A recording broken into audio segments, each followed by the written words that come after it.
मैं doctor Jitendra Aran, lecturer mathematics, government women's polytechnic college Bhopal, अपने तीसरे वीडियो लेक्चर के माध्यम से आपके बीच में पुनः एक बार हाजिर हूँ। जो मेरा पहला और दूसरा वीडियो लेक्चर मैंने आपके सामने दिया था, उसमें मैंने आपको ये बताया था कि जो मैथ्स का पहला यूनिट है, उसका जो पहला कंटेंट है अलजेब्रा, वो हम यहाँ पे कवर कर रहे हैं। और अलजेब्रा की अगर बात करें तो अलजेब्रा के अंदर भी अलग अलग जो टॉपिक्स आते हैं, तो वो हम यहाँ पे देखेंगे एक के बाद एक। जो पहला टॉपिक हमने स्टार्ट किया था वो था factorial notation, permutation and combination. जो पहला लेक्चर था उसमें मैंने आपको फैक्टोरियल नोटेशन के बारे में बताया था, और जो हमारा दूसरा लेक्चर था उसमें हमने परम्यूटेशन के कॉन्सेप्ट को समझा था कि किस प्रकार से फैक्टोरियल नोटेशन का यूज़ करके परम्यूटेशन के फॉर्मूले हमने तैयार किए थे, फॉर्मुलेशन वहाँ पे किया था।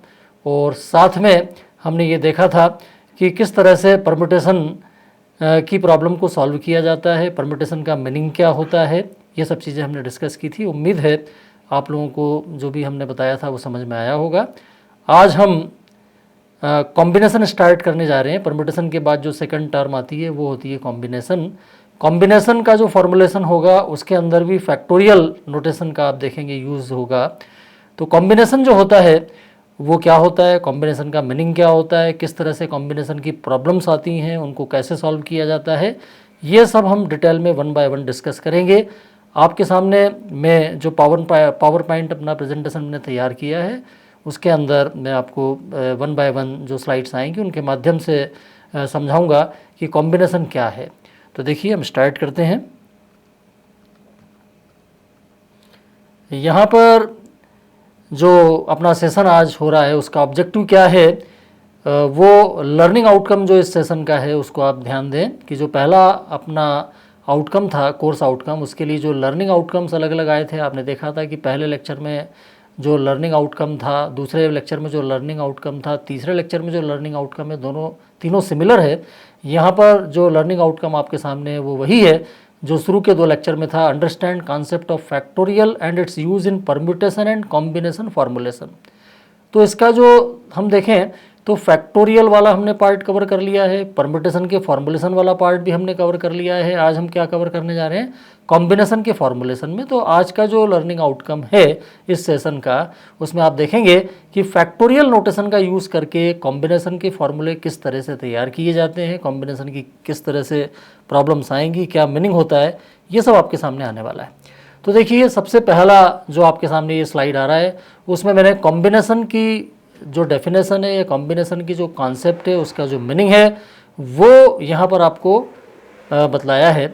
देखिए आपके सामने क्या लिखा है, it is process of counting the number of ways of selection. आप इस सेंटेंस को ध्यान से पढ़ें और समझें तो इसमें मैंने आपको ये बताया है कि जो कॉम्बिनेशन है वो वह प्रोसेस है जिसमें काउंटिंग इस बात की जाती है कि अगर आपके पास कोई नंबर्स का ग्रुप है या ऑब्जेक्ट्स का ग्रुप है, तो ऑब्जेक्ट्स का जो भी ग्रुप है उसमें से कुछ ऑब्जेक्ट्स को यदि हमें सिलेक्ट करना है, जो भी आपके पास ऑब्जेक्ट्स का ग्रुप होगा उस ग्रुप में से यदि हमें से उनमें से कुछ ऑब्जेक्ट को हमें सिलेक्ट करना हो तो उनको सिलेक्ट करने के कितने तरीके हो सकते हैं, है ना। तो क्या है, counting the number of ways of selection.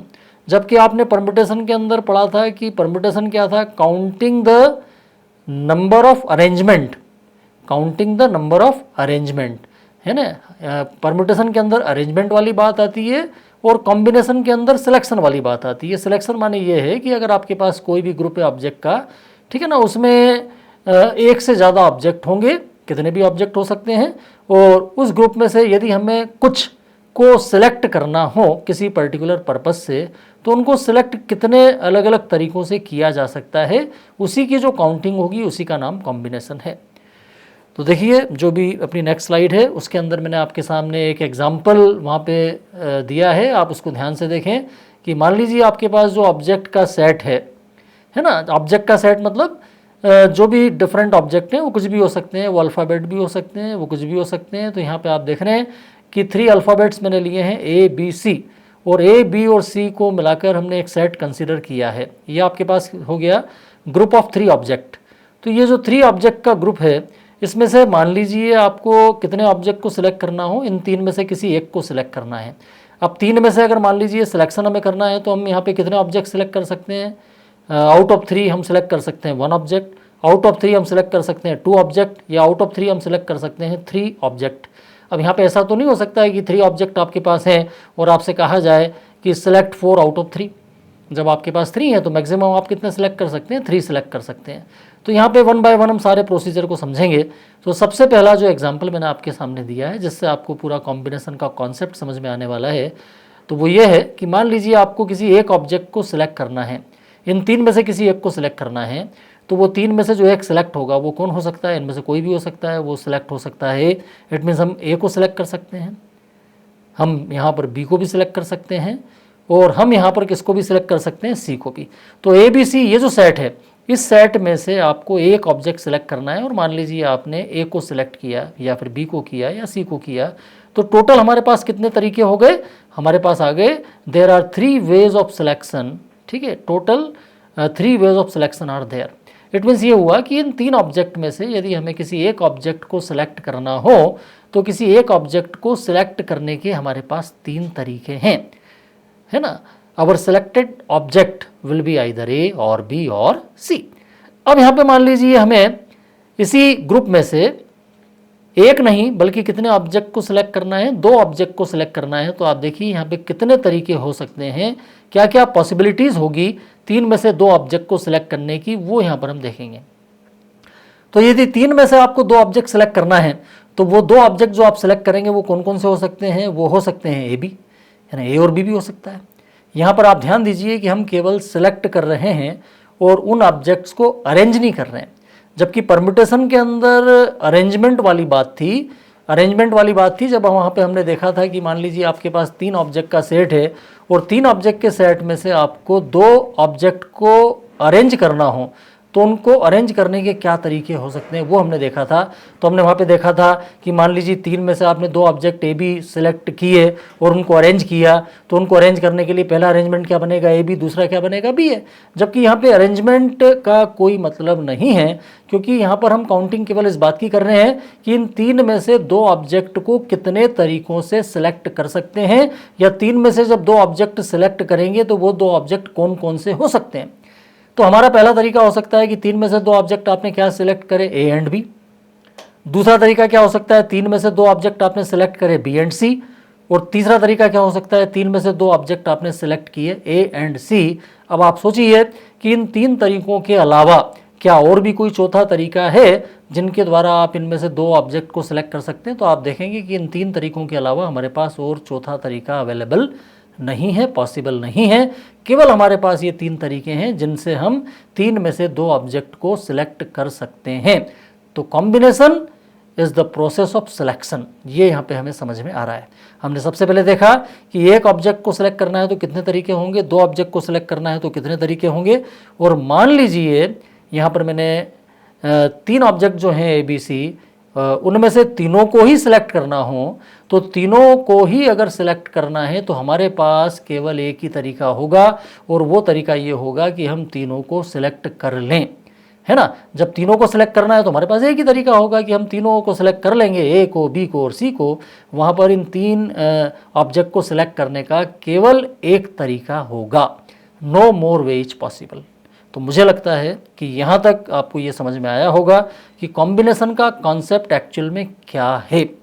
तो ये जो हमने एग्जांपल कंसीडर किए, सबसे पहले एक ऑब्जेक्ट को सिलेक्ट किया, उसके बाद 2 ऑब्जेक्ट को सिलेक्ट किया, उसके बाद तीनों ऑब्जेक्ट को सिलेक्ट किया, तो हमारे पास जो अलग अलग तरीके आए उनको हम इस ऑब्जर्वेशन के माध्यम से समझें। तो हमारा ऑब्जर्वेशन क्या है? हमारा ऑब्जर्वेशन ये है कि जो हमारे पास 3 ऑब्जेक्ट वाला सेट था उनमें से यदि हमने केवल एक ऑब्जेक्ट को सिलेक्ट किया तो हमारे पास कितने तरीके बने? 3 तरीके बने। उसके बाद यदि हमने 2 ऑब्जेक्ट को सिलेक्ट किया तो 2 ऑब्जेक्ट को सिलेक्ट करने के बाद भी हमारे पास कितने तरीके बने?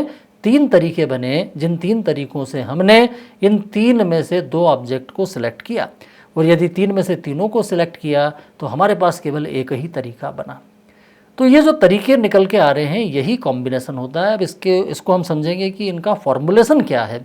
ये तो एग्जाम्पल था जिसमें हमारे पास जो सेट था उसमें केवल 3 ही ऑब्जेक्ट थे। मान लीजिए आपके पास एक बड़ा सेट है, एक बड़ा ग्रुप है जिसके अंदर मान के चलिए कि आपके पास 10 ऑब्जेक्ट हैं, और 10 में से मान लीजिए आपको कितने ऑब्जेक्ट सेलेक्ट करने हैं, 5 आपको सेलेक्ट करने हैं, तो 10 में से 5 सेलेक्ट करेंगे तो आप वहाँ पे बना के देखेंगे कि 10 में से 5 को सिलेक्ट करने के क्या क्या तरीके होंगे, तो उनमें से कई सारे तरीके मिस हो जाएंगे।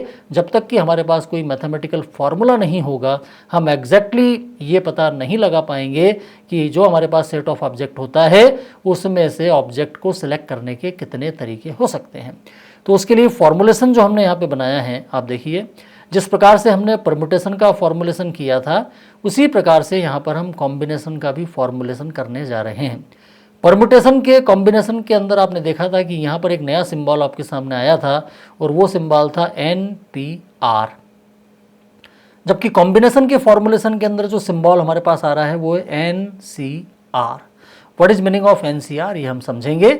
इसको पूरा समझाने के पहले मैं आपको यहाँ पर जो हमने एग्जाम्पल लिया था उस एग्जाम्पल में जो तरीके निकल कर आए थे उनको हम समझेंगे कि कैसे वो इस फॉर्मूले से निकल के आने वाले हैं।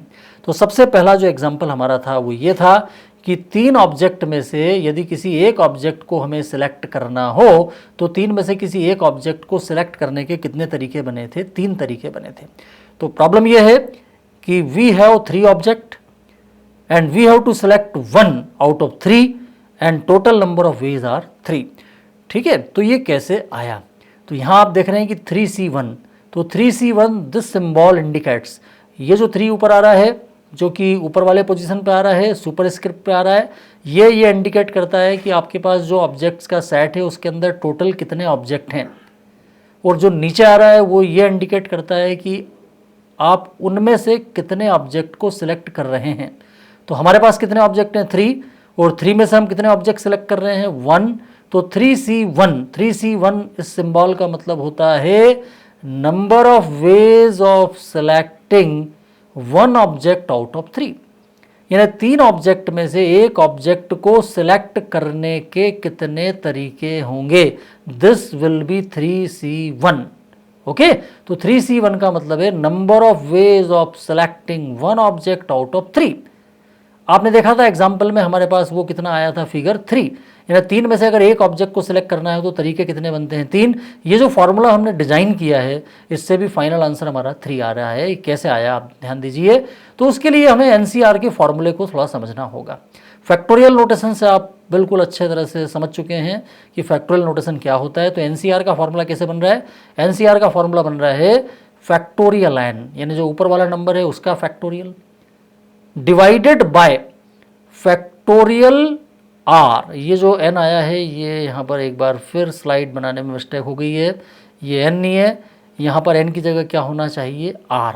तो ये आप यहाँ पे क्लियर कर लें कि यहाँ पर जो मैंने ये बाय मिस्टेक n कर दिया है ये n नहीं है, इट इज़ एक्चुअली r। तो फार्मूला है आपका NCR equal to factorial n divided by factorial r into factorial n minus r। वापस ध्यान दें एक बार, NCR equal to factorial n divided by factorial r into factorial n minus r। अब आप NPR का फॉर्मूला पढ़ चुके हैं तो आपने देखा था कि NPR का फॉर्मूला क्या था, NPR का फॉर्मूला था NPR equal to factorial n divided by factorial n minus r। तो यहाँ पर थोड़ा सा चेंज आ गया है कि फैक्टोरियल n माइनस r जो डिनोमिनेटर में आता है वहाँ पर डिनोमिनेटर में फैक्टोरियल n माइनस r के साथ एक टर्म और इंक्लूड हो गया है and that term is factorial r। तो NCR कंप्लीटली हमारे पास क्या बनता है, factorial n divided by factorial r into factorial n minus r। And यहाँ पर भी कंडीशन है कि n is always greater than और इक्वल टू r, यानी n का मतलब क्या है, number of object given, and r का मतलब है नंबर ऑफ ऑब्जेक्ट सिलेक्टेड। तो गिवन ऑब्जेक्ट ज़्यादा होंगे डेफिनेटली, और जो ऑब्जेक्ट आप सिलेक्ट करेंगे चूंकि उन्हीं में से करेंगे तो जितने ऑब्जेक्ट आप सिलेक्ट कर रहे हैं वो नंबर डेफिनेटली गिवन ऑब्जेक्ट से ज़्यादा तो नहीं हो सकता, तो गिवन ऑब्जेक्ट ही ज़्यादा होंगे, तो n इज ग्रेटर देन, है ना, और इक्वल टू r। ये यहाँ पर कंडीशन मेंशन की गई है। तो यूजिंग दिस फार्मूला यदि हम 3C1 को कैलकुलेट करें तो कितना आने वाला है, देखिए 3C1 को कैलकुलेट कर रहे हैं तो कितना आ रहा है, फैक्टोरियल 3, जैसा कि वहाँ पे फैक्टोरियल n था, यहाँ पर n की जगह 3 है तो क्या आ रहा है, factorial 3 divided by factorial r। यहाँ पर n आया है बट मैंने आपको बताया कि बाय मिस्टेक हो गया है, इसको आप फैक्टोरियल r पढ़ें। तो फैक्टोरियल r मतलब नीचे वाले नंबर का फैक्टोरियल, तो यहाँ पर 1 है तो क्या आएगा factorial 1 then into factorial n minus R. It means यहाँ पे कितना होगा 3 माइनस 1। कंप्लीटली इसको सॉल्व करेंगे तो क्या आएगा factorial 3 divided by factorial 1 into factorial 2 and this will be factorial 3 क्या होता है, तो फैक्टोरियल 3 हम जानते हैं फैक्टोरियल 3 का वैल्यू होता है 3 into 2 into 1 and 3 into 2 into 1 it means कितना होता है 6 और नीचे फैक्टोरियल 1 माने 1 और फैक्टोरियल 2 माने 2 और 1 और 2 को मल्टीप्लाई करेंगे 2 ओवरऑल 6/2 और 6/2 इट मीन्स कितना आ गया 3। तो आप देखिए 3C1 का वैल्यू हमारे पास 3 आया। 3C1 क्या बताता है, 3C1 बताता है number of ways of selecting one object out of 3। 3 object में से एक ऑब्जेक्ट को सिलेक्ट करने के कितने तरीके होंगे, तो वो तरीके हमारे पास इस फॉर्मूले को यूज करके कितने निकल के आ रहे हैं 3। और जो एग्जाम्पल के माध्यम से हमने समझा था उसमें भी हमने देखा था कि 3 ऑब्जेक्ट में से अगर किसी एक को सिलेक्ट करना हो तो हमारे पास कितने तरीके बनते हैं, 3 तरीके बनते हैं। तो वो एग्जाम्पल था और ये फॉर्मूले से ये चीज़ वेरीफाई भी हो रही है कि 3 में से अगर एक ऑब्जेक्ट को सिलेक्ट करना है तो 3 तरीके बनेंगे। सेकंड 3C2, 3C2 का मतलब क्या होगा, 3C2 का मतलब होगा number of ways of selecting 2 object from 3 object out of 3 object. 3 object में से 3 ऑब्जेक्ट में से अगर 2 ऑब्जेक्ट को सिलेक्ट करना है तो उनको सिलेक्ट करने के टोटल कितने तरीके होंगे, दिस विल बी 3C2।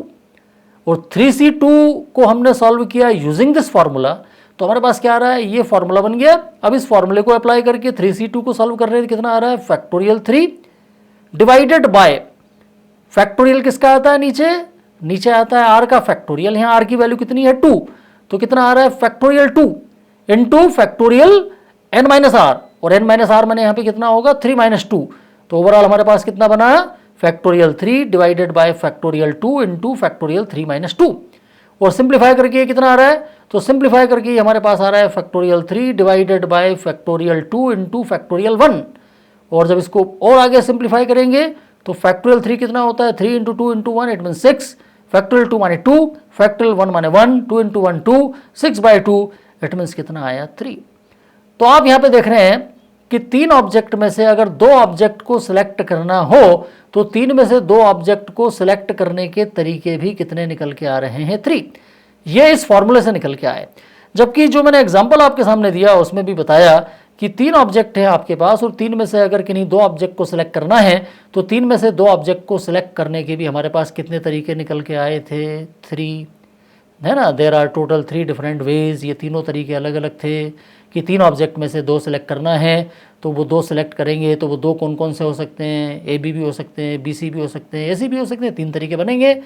तो फॉर्मूले से भी हमारे पास कितना निकल के आ रहा है, निकल के आ रहा है 3। उसके बाद लास्ट में हमने देखा था कि 3 ऑब्जेक्ट में से अगर तीनों को सिलेक्ट करना हो, 3 है और तीनों को सिलेक्ट करना है तो नेचुरली एक ही तरीका होगा कि आप तीनों को सिलेक्ट कर लो। भाई आपके पास और कोई दूसरा तरीका नहीं है, किसी को छोड़ नहीं सकते हैं, तीनों को ही करना है तो एक ही तरीका हमारे पास होगा। तो 3 में से 3 को सिलेक्ट करने के एक तरीके। अब आप देखिए 3C3, तो 3C3 का मतलब क्या होगा, 3C3 का मतलब होगा number of ways of selecting 3 object out of 3। 3 object में से 3 ही को सिलेक्ट करने के कितने तरीके बनेंगे। एग्जाम्पल में हमने देखा 1 आया था, फॉर्मूले का यूज करके हमने निकाला तो भी 1 आया। कैसे, 3C3 को सॉल्व किया, factorial 3 divided by factorial 3 into factorial this minus this it means 3 minus 3। Overall हमारे पास कितना हो गया factorial 3 divided by factorial 3, 3 minus 3 it means 0, factorial 0। Factorial 3 का वैल्यू कितना होता है 3 into 2 into 1 it means 6 bye factorial 3 फिर 6 और फैक्टोरियल 0 1 होता है। 6 और 1 को मल्टीप्लाई करेंगे कितना आएगा 6 आएगा, 6 बाय 6 इट मीन्स कितना हो गया 1। तो आप देखिए फॉर्मूले को अप्लाई करके हमने देखा तो भी हमारे पास रिजल्ट कितना आया 1 आया। तो आप देख रहे हैं कि ये फॉर्मूला और इस फॉर्मूले को अप्लाई करके ये हमने वैल्यूज निकाली। अब मान लीजिए आपके पास कोई बड़ा सेट होता है, ये तो छोटा सेट था तो हमने छोटे सेट को लेकर नंबर ऑफ वेज भी सेलेक्ट जो बना लिए और फॉर्मूले से उसको वेरीफाई भी कर दिया। लेकिन मान के चलिए कि आपका जो सेट है उस सेट के अंदर नंबर ऑफ ऑब्जेक्ट 3 नहीं बल्कि मोर देन 3 होते हैं। मोर देन 3 का मतलब है मान लीजिए आपके पास 5 हैं 6 हैं, इतने ऑब्जेक्ट हैं और उनमें से आपको सिलेक्ट करना है तो कैसे वो तरीके निकलेंगे, इस फॉर्मूले का यूज़ करके आप आसानी से निकाल सकते हैं। तो इस प्रकार से मान लीजिए ये जो फार्मूला हमारा बना है एनसीआर वाला, ये फार्मूला हमारे लिए कितना यूज़फुल है। देखिए कि अगर मान लीजिए नंबर ऑफ ऑब्जेक्ट आपके पास बहुत ज़्यादा है, लार्ज नंबर ऑफ ग्रुप आपके पास है, मान लीजिए जो आपको सेट दे रखा है उसमें 10 ऑब्जेक्ट हैं, ठीक है ना, एन की वैल्यू 10 है, तो एन की वैल्यू 10 है, तो आर का मतलब क्या होगा, number of object selected from 10 object. अब 10 ऑब्जेक्ट में से हम कितने ऑब्जेक्ट सेलेक्ट कर सकते हैं, तो 10 में से 1 भी सेलेक्ट कर सकते हैं, 2 भी कर सकते हैं, 3 भी कर सकते हैं। तो हमारे पास आएगा 10C1 का मतलब होगा 10 में से 1 को सेलेक्ट करने के तरीके, 10C2 का मतलब होगा 10 में से 2 ऑब्जेक्ट को सेलेक्ट करने के तरीके, 10C3 का मतलब होगा आउट ऑफ 10 हमें number of ways of selection निकालना है 3 ऑब्जेक्ट को सेलेक्ट करने के। तो इस प्रकार से आसानी से हम इस फॉर्मूला का यूज़ करके ये पता लगा सकते हैं कि जो हमारे नंबर ऑफ ऑब्जेक्ट हैं उनमें से जितने भी ऑब्जेक्ट हमें सेलेक्ट करना है उनको सेलेक्ट करने के कितने तरीके हो सकते हैं, कितने पॉसिबल वेज हो सकते हैं। तो ये कॉम्बिनेशन है। अब यहाँ पे हम देख रहे हैं कि कुछ बड़े ही यूज़फुल फार्मूले हैं जो हमें काम में आने वाले हैं, जिनमें से एक फार्मूला मैंने आपके सामने दिया है। ये जो हमने कॉम्बिनेशन वाला फार्मूला समझा है, N c r equal to factorial n divided by factorial n into factorial N minus r, इसका यूज़ करके हम आसानी से ये फार्मूला ड्राइव कर सकते हैं। एक इम्पॉर्टेंट रिजल्ट है जो कि हमारे बहुत ही काम में आ सकता है, and the result is n c r equal to N c n minus r. ये दोनों आपस में इक्वल होते हैं।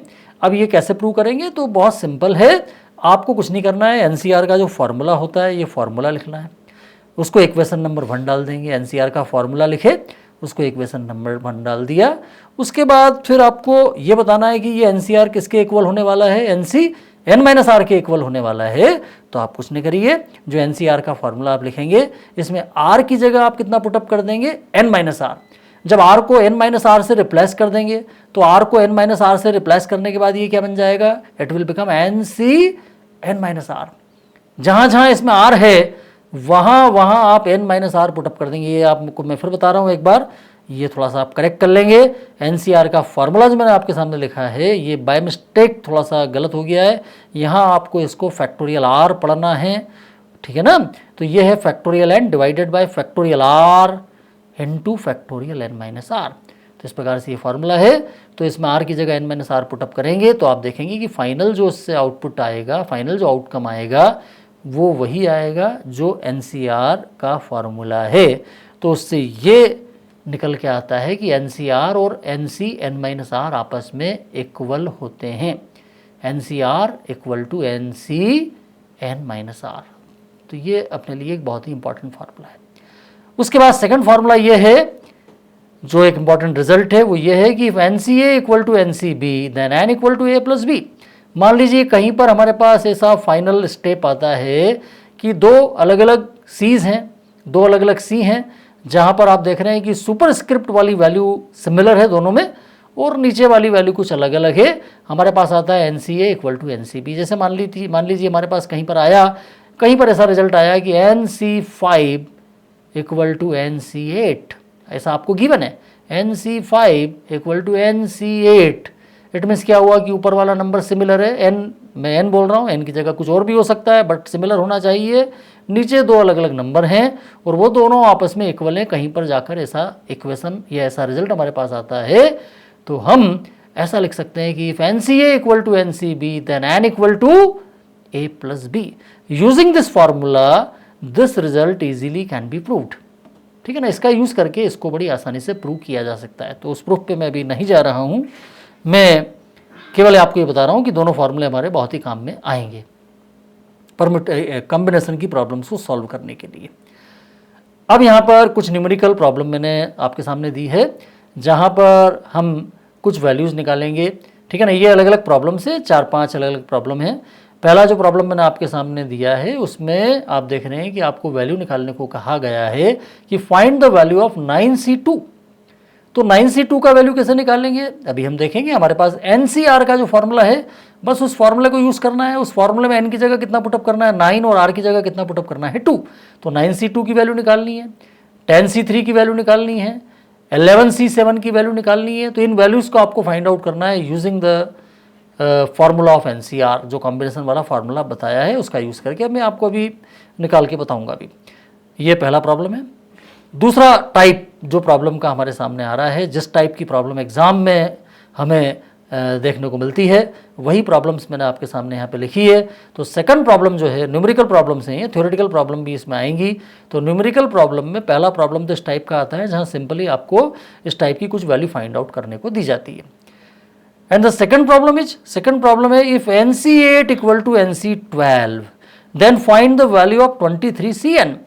आपको ये दे रखा है कि NC8 और NC12 आपस में इक्वल हैं और आपको ये कंसीडर करके काई की वैल्यू फाइंड आउट करनी है, 23CN की वैल्यू फाइंड आउट करनी है। डेफिनेटली इसमें आप किसका यूज़ करेंगे, जो मैंने आपको भी सेकंड रिजल्ट बताया जिसमें कहा था कि अगर NCA और NCB इक्वल दे रखे हैं, है ना, इस इक्वल रिजल्ट में बस आपको ये ध्यान रखना है कि ऊपर वाला एक होना चाहिए, एक जैसा होना चाहिए, नीचे कुछ भी अलग अलग हो।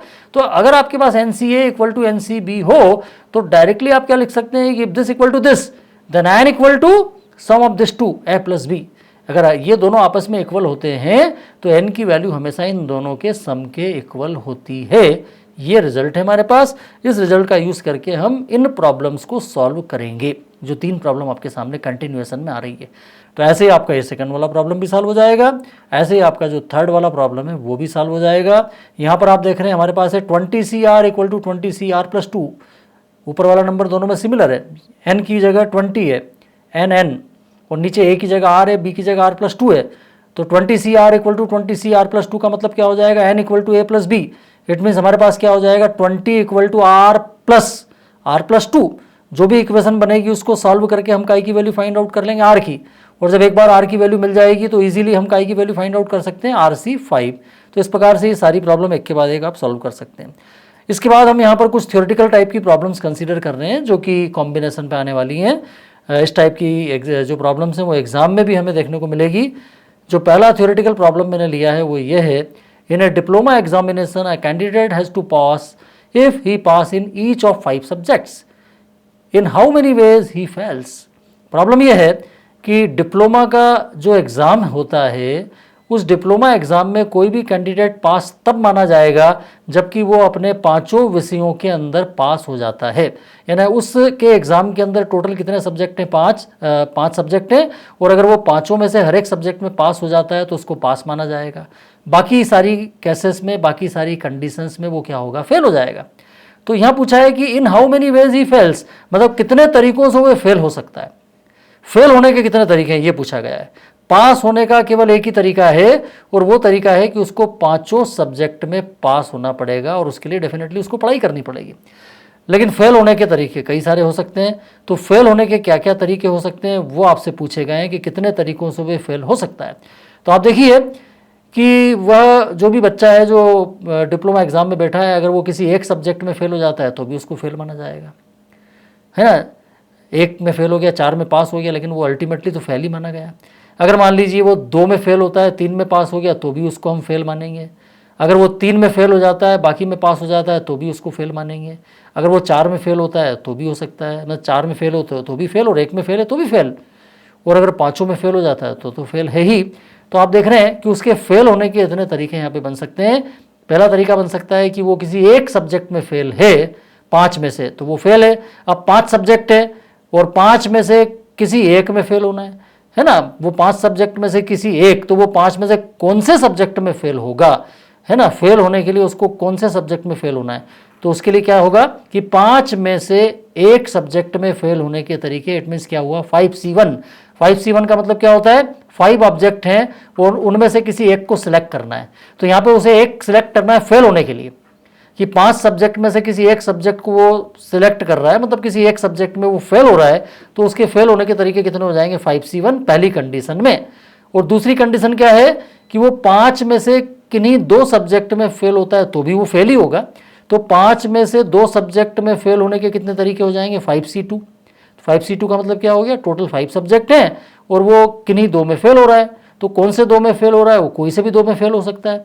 तो 5 में से 2 सब्जेक्ट में फेल होने के तरीके 5C2, 5 में से 3 सब्जेक्ट में फेल होने के तरीके 5C3, 5 में से 4 सब्जेक्ट में फेल होने के तरीके 5C4, 5 में से 5 सब्जेक्ट में फेल होने के तरीके 5C5। ये हमने बना लिए, ये उसके फेल होने के अलग अलग तरीके हैं।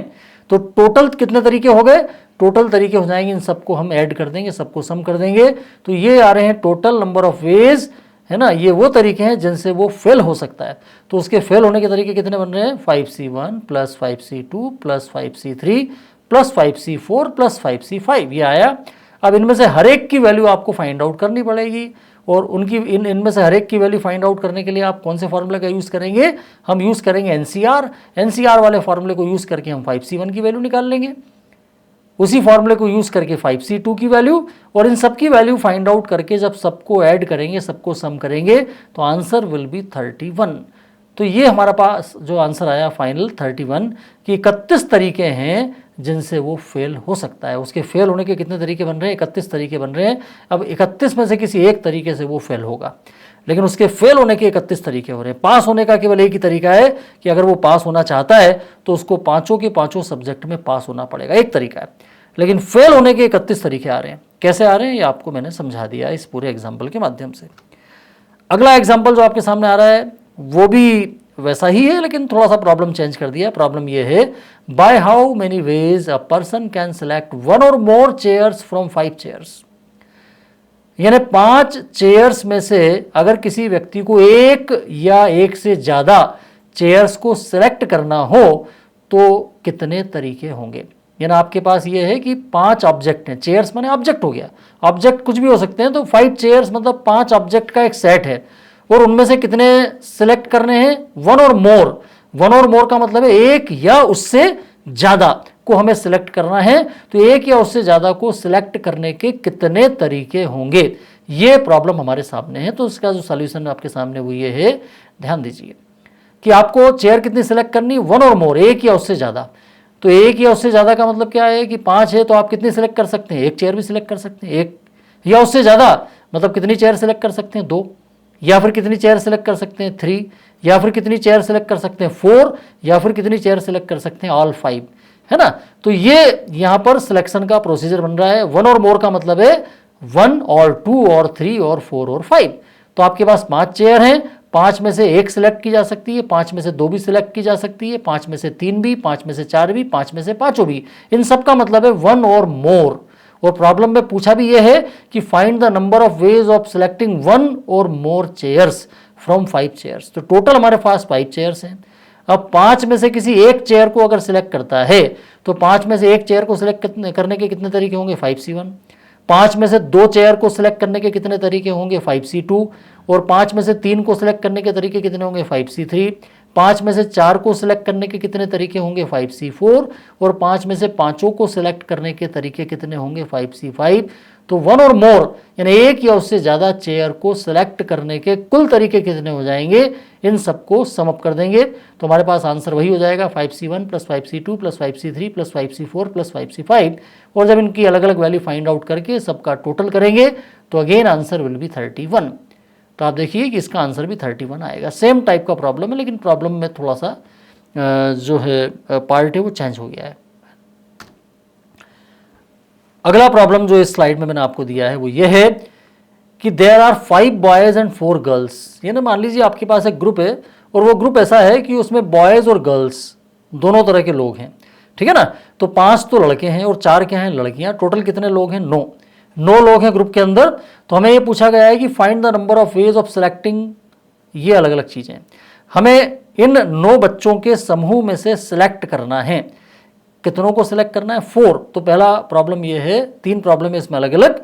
प्रॉब्लम का हेडलाइन एक ही है, कंटेंट एक ही है, लेकिन आपको क्या सिलेक्ट करना है ये 3 अलग अलग चीज़ें पूछी गई है। पहला पूछा गया है कि 4 पर्सन्स फ्रॉम दिस ग्रुप, यानी find the number of ways of selecting 4 person from this group. यानी 9 बच्चों के समूह जो आपके सामने है, 9 में से 4 बच्चों को आपको सिलेक्ट करना है, उसके कितने तरीके होंगे। दूसरा प्रॉब्लम उसमें पूछा है कि find the number of ways of selecting 4 person in which a particular person must be included. यानी ये प्रॉब्लम कंडीशनल है। कंडीशन ये डाल दी है कि आपको वापस जो 9 बच्चों का समूह है उसमें से 4 को ही सिलेक्ट करना है, लेकिन कंडीशन ये है कि एक पर्टिकुलर बंदा हमेशा सिलेक्ट होना ही चाहिए। यानी यहाँ पे जो पहला प्रॉब्लम है कि 4 आपको सिलेक्ट करना है, तो वो 4 कोई से भी हो सकते हैं, 9 है, 9 में से 4 कोई से भी आपको सिलेक्ट करने हैं, उनके तरीके पूछे हैं।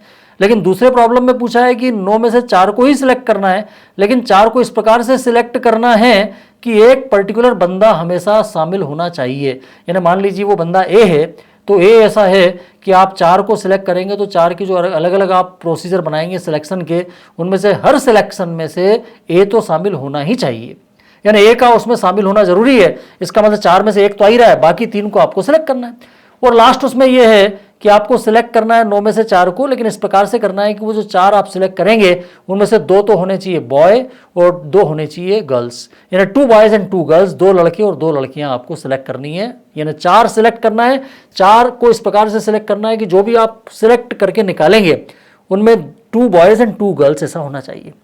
जबकि पहले प्रॉब्लम में यह है कि 9 में से 4 को सिलेक्ट करना है, वो कुछ भी हो सकते हैं, वो चारों लड़के भी हो सकते हैं, वो चारों लड़कियां भी हो सकती है, कुछ लड़के और कुछ लड़कियां भी हो सकते हैं, ऐसा हो सकता है। और दूसरे में यह है कि 4 को सिलेक्ट करना है, लेकिन एक पर्टिकुलर बंदा ऐसा है कि वो हर बार सिलेक्ट होना चाहिए। बात समझ में आ रही है? तो ये 3 अलग अलग प्रकार की प्रॉब्लम है। इसमें पहला प्रॉब्लम जो है, पहला जो पार्ट है उसका क्या सोल्यूशन है? पहला पार्ट में कोई कंडीशन नहीं है, कोई कंडीशन नहीं है, इसका मतलब हमारे पास 9 है, 9 लोग में से कितनों को सिलेक्ट करना है? 4 को। तो 9 में से 4 को सिलेक्ट करना है तो उसके तरीके कितने बनेंगे? 9C4, क्योंकि 9C4 का मतलब ये होता है कि number of ways of selecting 4 out of 9, 9 में से 4 को सिलेक्ट करने के तरीके। तो 9 में से 4 को सिलेक्ट करना है, तरीके हो जाएंगे 9C4। और इसको जब हम सॉल्व करेंगे तो इनको सॉल्व करने के बाद जो भी इसकी वैल्यू आएगी that will be final answer. Okay, NCR का फॉर्मूला अप्लाई करके आप निकाल सकते हैं। उसके बाद सेकंड पार्ट है जिसमें से एक पर्टिकुलर बंदा होना चाहिए और उस पर्टिकुलर बंदे के अलावा 3 बंदे कोई से भी हो सकते हैं। तो एक पर्टिकुलर तो हमने 9 में से सिलेक्ट कर लिया, उसको हटा दिया। अब 9 में से एक को सिलेक्ट कर लिया तो बाकी कितने बचे? 8। तो बाकी हमें सिलेक्ट भी कितने करने हैं? 3। तो बाकी 3 को सिलेक्ट करना पड़ेगा बाकी 8 में से। तो 8 में से 3 को सिलेक्ट करने के तरीके कितने हो जाएंगे? 8C3। ये इस प्रॉब्लम का आंसर होगा। आखिरी पार्ट है जिसमें 2 लड़के और 2 लड़कियां होने चाहिए। तो हमारे पास देखिए लड़के कितने हैं? 5। डेफिनेटली लड़कों में से ही लड़कों का चयन होगा। तो 2 लड़के चाहिए, यानी 2 लड़के आपको 5 में से लेने पड़ेंगे। तो 5 में से 2 लड़कों को सिलेक्ट करने के तरीके कितने हो जाएंगे? 5C2। और 2 लड़कियां लड़कियों में से लेनी पड़ेगी। तो लड़कियां कितनी हमारे पास? 4 है। तो 4 में से 2 लड़कियों को सिलेक्ट करने के तरीके कितने हो जाएंगे? 4C2। तो यहां पर जो फाइनल आंसर बनेगा वो क्या बनेगा? 5C2 into 4C2। आप कहेंगे प्लस की जगह इंटू क्यों आया? तो सीधा सा कारण है कि हमें 2 लड़के और 2 लड़कियां चाहिए। तो वो 2 लड़के जो आप सिलेक्ट करेंगे, वो 2 लड़के जो होंगे वो ए बी भी हो सकते हैं। मान लीजिए ABCD 4 लड़के हैं, तो वो 2 लड़के एक बार में ए बी आए और लड़कियां G1 G2 2 लड़कियां आई, है ना। 4 में से 2 लड़कियां मान लीजिए G1 G2 G3 G4 है, तो लड़कियां G1 G2 आई, लड़के ए बी आए, है ना। एक बार हुआ लड़के ए बी आए और लड़कियां G3 G4 आ गई। फिर एक बार लड़के CD आए और लड़कियां G1 G2 आ गई। तो ऐसे अलग अलग कॉम्बिनेशन बनेंगे। तो टोटल आंसर आपका हो जाएगा 5C2 इंटू 4C2। और सॉल्व करके जब मल्टीप्लाई करेंगे इन दोनों को तो हमारे पास आंसर आ जाएगा 60। तो हमारे पास टोटल 60 तरीके हैं जिनसे अपन 2 लड़के और 2 लड़कियों का चयन कर सकते हैं। तो इस प्रकार से ये पूरा कॉम्बिनेशन वाला जो मैंने आपके सामने प्रेजेंटेशन दिया, आप समझ गए कि कॉम्बिनेशन का मतलब क्या होता है सिलेक्शन, परम्यूटेशन का मतलब क्या होता है अरेंजमेंट। तो दोनों में फर्क है। परम्यूटेशन के अंदर एक सिंबल आता है P, कॉम्बिनेशन के अंदर सिंबल आ रहा है C। दोनों के फॉर्मूले अलग अलग हैं, दोनों अपने आप में डिफरेंट कॉन्सेप्ट हैं, लेकिन दोनों ही अपने आप में काउंटिंग की प्रोसेस है। दोनों आपको समझ में आ गए होंगे। तो ये आज का जो लेक्चर है मैं यहीं पे समाप्त करता हूँ। Thank you. अगले लेक्चर में फिर हम मिलेंगे जिसमें एक नया टॉपिक हमारे सामने होगा। उस नए टॉपिक के साथ बहुत ही जल्दी अगला लेक्चर मैं आपको दूंगा। Thank you.